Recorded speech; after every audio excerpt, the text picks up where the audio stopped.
Since Squad v7.0 released, we've had Christmas, we've had New Year's, both of my kids have been sick and recovered 3 different times. I lost my cat, I found my cat, and I even went on a family vacation for a week in the mountains of Colorado, and even after all this time, Squad has still not fixed one of the biggest problems in the game. Why can't I find my server? Where is it? Epic Online Services may not mean anything to you, but if you're a Squad player, you probably have run into this server bug. It's an issue where the servers you're used to playing on, or in my case, the servers that I actually own, don't even show up. Yes, my very own server community, the Potato Fields, seems to have a 50-50 shot at actually showing up when I refresh the server list. And not only that, sometimes when I try to join a server, I click once and then the game will start cycling through other servers without me pressing a single button, resulting in me joining something that I didn't even mean to. Or let's say you do find the servers you want. Well, they're all showing 9999 ping, but if you actually enter the server and connect, you have normal ping. So at times you can't even filter by ping.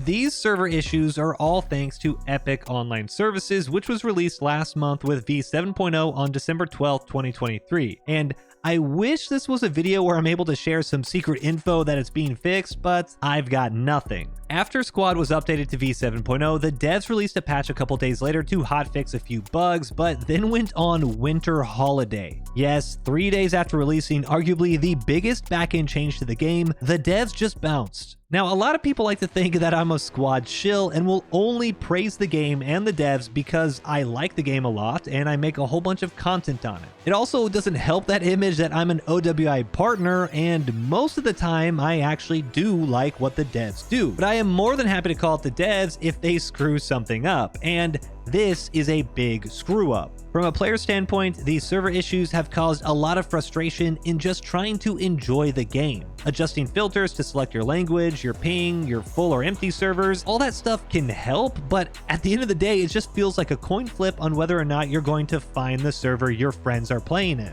Hell, even if I just search the word potato for the Potato Fields, and there's 4 different Potato Field servers to choose from, I can never reliably find all 4 Potato Field servers. Even my favorites, which once again are only these 4 servers, don't even update properly. This is annoying, but it's also only half of the issue. The other problem with the implementation of Epic Online Services is that it broke a whole bunch of connections in what we as server admins use to moderate and run the servers that you play on.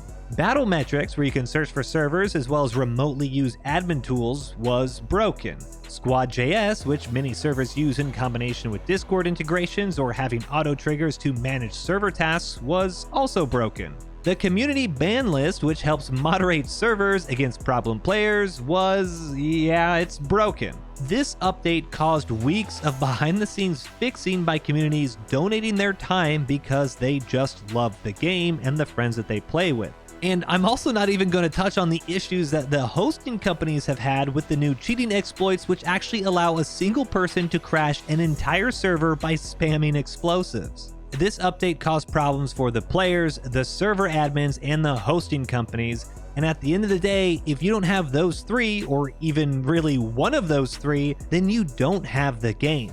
Now, I can't divulge any information that has been passed along from OWI to server owners on the absolute dumpster fire that this has turned into, but I can say this. It appears that the root of the issue is that the Epic Online Services server browser limit is far, far lower than Steam's. So whereas in the past, when you refresh the game, you would get like 1,000 servers to choose from, but now the game is not pulling all the servers that you would have seen in the past. Instead, it's only grabbing about 200 or so servers at one time, and if yours isn't there in that initial batch, well, you have to refresh and try it again. I don't really know what the fix is. Obviously, OWI doesn't know what the fix is, and maybe they're working on it, but the root cause is baked into the Epic Online Services itself. The unfortunate issue is, whether we like it or not, I don't think Epic Online Services is going to be going anywhere. And that brings us to a much bigger question. What even is Epic Online Services? Well, it's a way to integrate outside services to the in-game environment itself, from things like servers or friends lists, but also progression stats, player profiles, and an in-game store or purchasing options. For years, players have wanted to be able to create a lobby with your friends, so that way you can join a server together. Well, you could do do this with Epic Online Services. You could also see things like KD for specific weapons or vehicles, or maybe win-loss ratios for maps. And you could also have a better, more seamless squad in-game store to get those emotes or weapon skins instead of the current kinda clunky DLC option that Steam has. But is it worth losing that server searchability? Some people have even gone so far as to say that this is some big Chinese conspiracy with Tencent, since they both own Epic and have a minority stake in OWI. So they obviously want the growing Chinese player base to see, well, only the Chinese servers, right? Well, that's a little too insane of a theory for me, and there's an old saying that goes, never attribute to malice that which is adequately explained by stupidity, which basically means just because something bad happened doesn't mean that it was done on purpose, and more than likely they just really screwed up. And that's unfortunately what I think has happened here. Squad has had a big year. In 2023, they released Turkey as the latest faction. They finally added weapon skins to the game. They reworked a regular militia and added the new VDV sub-faction with all of their new vehicles and weapons as well. But they also spent almost 6 months playtesting and developing the infantry combat overhaul. At the end of the day, all of that stuff could honestly be classified as unnecessary or not critical content. It's great to have, but it's not going to make the game unplayable. Well, okay, maybe some of you guys think the ICO has made the game unplayable, but that's a topic for another time. However, if you're changing how the game fundamentally allows players to join servers and how the server providers and server admins can actually manage and control those servers, that has a very high potential to be screwed up, resulting in players not being able to play the actual game. The Epic Online Services implementation feels like it was actually done as an afterthought, despite it being fundamental to the entire framework Squad is built on. As much as I both really enjoy playing and creating content on the game right now, I'm actually really disappointed in the devs for Squad v 7.0 as both a player and a server owner. It's been almost 2 months since the patch, and we've had more or less radio silence on this big bug.